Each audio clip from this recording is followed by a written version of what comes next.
आपका नाम क्या है? नौशाद अहमद खान।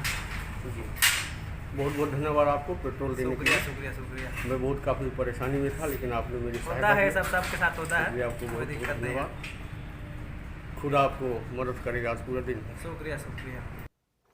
मेरा पेट्रोल ख़त्म हो गया था। रास्ते मुझे नौशाद भाई ने पेट्रोल का इंतज़ाम किया। मैंने उसे शुक्रिया कहा और आगे बढ़ा।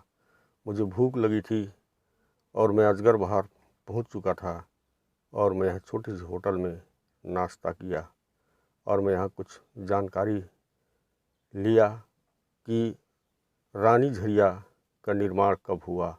तो लोगों ने मुझे बताया कि रानी झरिया का निर्माण तो पहले से था, लेकिन बहुत छोटा रूप था उसका। लेकिन इस वर्ष बादल फटने से, बाढ़ आने से वो बड़ी झील में तब्दील हो गई और बड़े जलप्रपात के रूप में बदल गया और वह छोटी सी नाली एक बड़ी नदी में तब्दील हो गई। वह देखने में काफ़ी खूबसूरत है। मैं काफ़ी आकर्षित हुआ और कठिनाइयों के रास्ते चलने के लिए अपने को तैयार किया। बताया कि जंगल के रास्ते जाना पड़ेगा। मैं जंगल के रास्ते भी तय करने के लिए तैयार हो गया और निकल पड़ा मैं अपने मंजिल की ओर। मैं सुना हूँ कि रानी झरिया नया बना हुआ है, बादल फटने से नया बना है, ऐसा हमने सुना है, मोबाइल में देखा है। क्या ये सही है? नहीं, ये झरना तो बहुत पहले साथ थी, लेकिन वो बाढ़ आने के कारण ना थोड़ा नाला थोड़ा चौड़ा हो गया, इसलिए आने जाने का रास्ता बन गया। तो 1 महीना ऐसे हुआ है, जानकारी बाहर वालों को।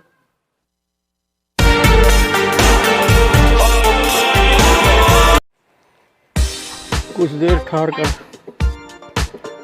मैं फिर से निकल पड़ा रानी झरिया की ओर।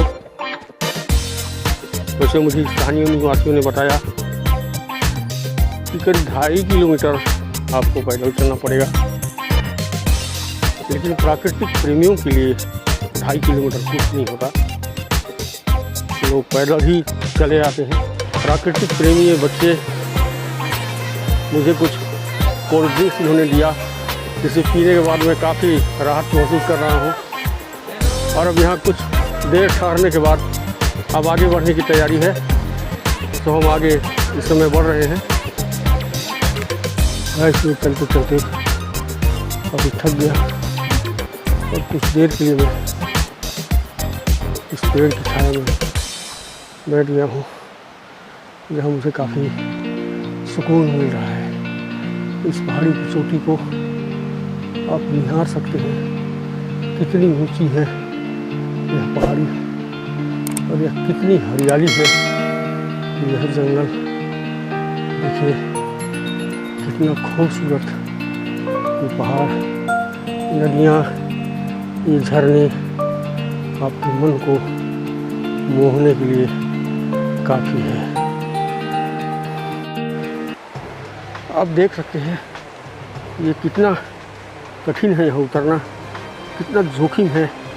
आप देख सकते हैं नीचे कितना गड्ढा है और मैं इस जोखिम को उठाने के लिए इस समय तैयार हूँ और मैं कोशिश करूँगा कि मैं कितनी कठिनाई से इसे उतर रहा हूँ, इसे मैं आपको दिखा सकूँ। तो मेरी हिम्मत नहीं हो रही है कि आपको मैं दृश्य को दिखाऊं। गाइस, मेरी सांसें फूल रही है। मैं काफ़ी ऊंचाई पर आ चुका हूँ। ऐसा लगता है जैसे यहाँ ऑक्सीजन की कमी है, लेकिन ऐसी कोई बात नहीं है। मैं केवल थकान के कारण ऐसा महसूस कर रहा हूँ। तो शायद मेरी ये आखिरी चढ़ाव है, ऐसा मैं समझ रहा हूँ। लेकिन आप देखते हैं मंजिल अभी और कितनी दूर है। जी, आप देख सकते हैं उस पेड़ की टहनी को पकड़ करके ऊपर चढ़ने का प्रयास कर रहा हूँ। ये काफ़ी मुश्किल भरा है, लेकिन चढ़ना तो पड़ेगा।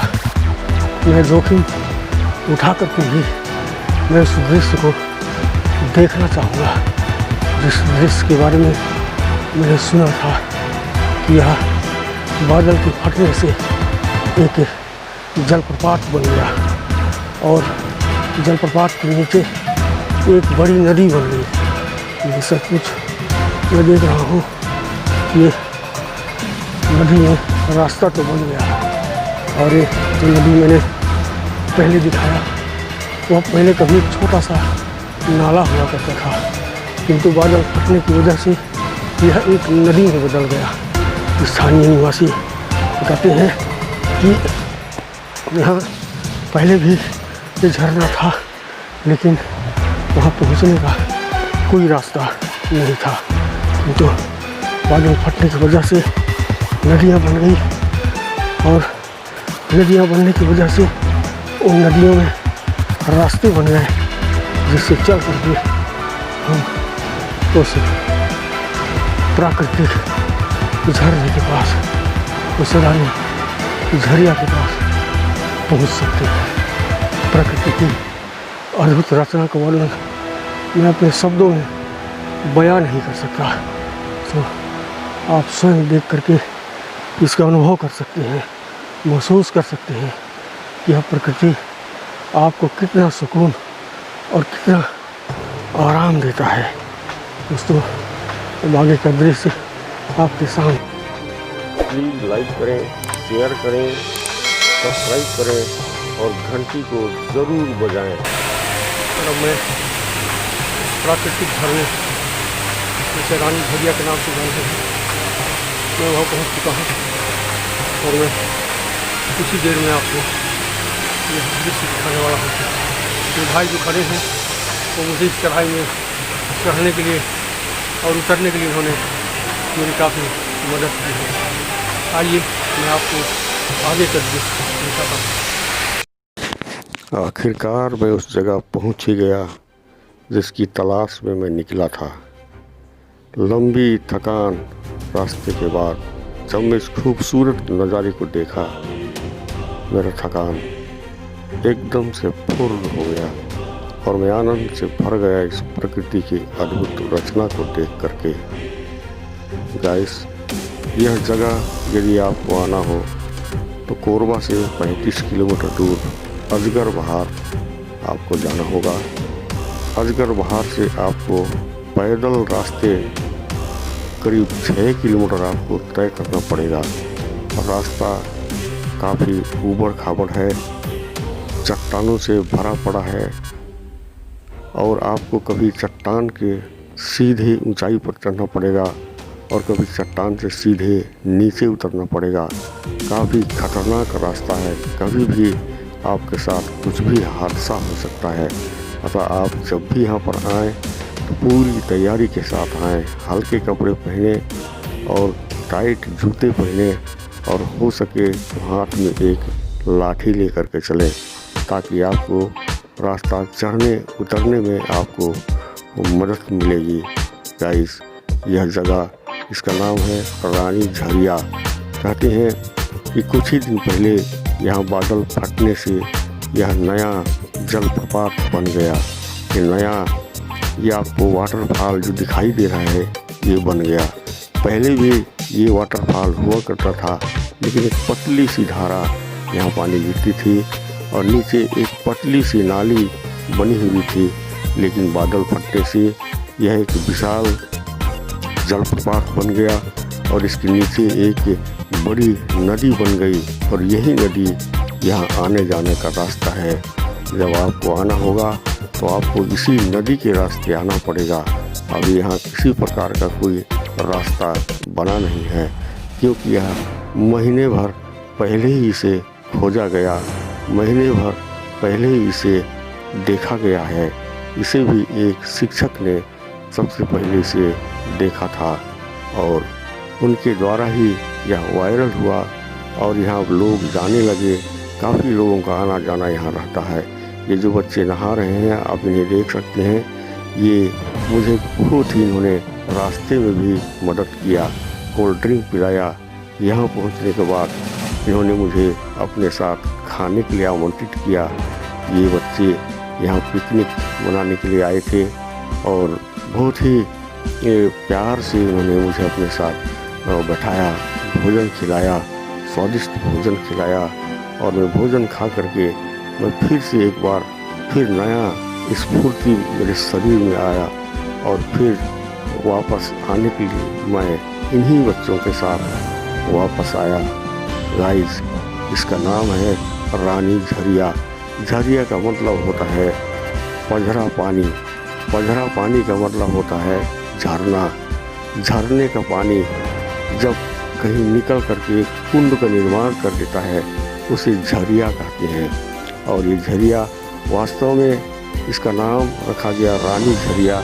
और ऐसा लगता है इसको देखने के बाद कि कभी यहाँ पर रानियाँ नहाया करती थी, राजकुमारियाँ यहाँ पर नहाया करती थी। इतनी खूबसूरत ये झील बन गया है। ये आग तापते बच्चे झरने के ठंडा पानी में नहा करके निकले हैं और काफ़ी यहाँ ठंडी है और अपने शरीर के ठंड को कम करने के लिए इन्होंने आग जलाया है और आग जला करके अपने शरीर को गर्मी पहुँचा रहे हैं। तो झरना काफ़ी आकर्षक, काफ़ी सुंदर, मन को मोहने वाली, मन को सुकून देने वाली, कुछ देर के लिए सब कुछ भूल करके हम झरने के नीचे में एक आपदा हुई, बाढ़ आई, बादल फटे तो ये प्राकृतिक झरने का रूप विशाल हो गया और ये छोटा सा नाला एक बड़ी नदी में तब्दील हो गई। इस प्राकृतिक झरने के पास में मुझे मेरे एक सब्सक्राइबर मिल गए जिनके साथ मिल करके मुझे बड़ी खुशी हो रही है। अच्छा लग रहा है कि मुझे इस जंगल में भी मेरे सब्सक्राइबर से मेरी मुलाकात हो गई। खाना खाने के बाद वापस आने की तैयारी। मन तो बिल्कुल ही नहीं कर रहा है एक दूसरे से बिछुड़ने के लिए।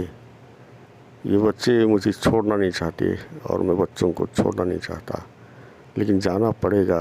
पर्यावरण का ख्याल रखते हुए बच्चों ने सारे सामान जो हम लोग खाने का बर्तन, थाली, कागज़ के पत्तल, सारी चीज़ों को समेट कर पर्यावरण का शिक्षा देते हुए वापस आ रहे हैं।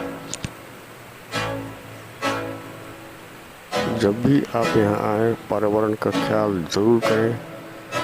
अपने साथ में एक ऐसा झोली या बोरी लेकर के आए और खाने पीने के सारे बचे हुए सामग्री को उस बोरी में घर भर करके आप वापस ले जाएं और ऐसी जगह फेंक दिए जाए। ना चाहते हुए हम एक दूसरे को बाय कहा और विदा हो गए।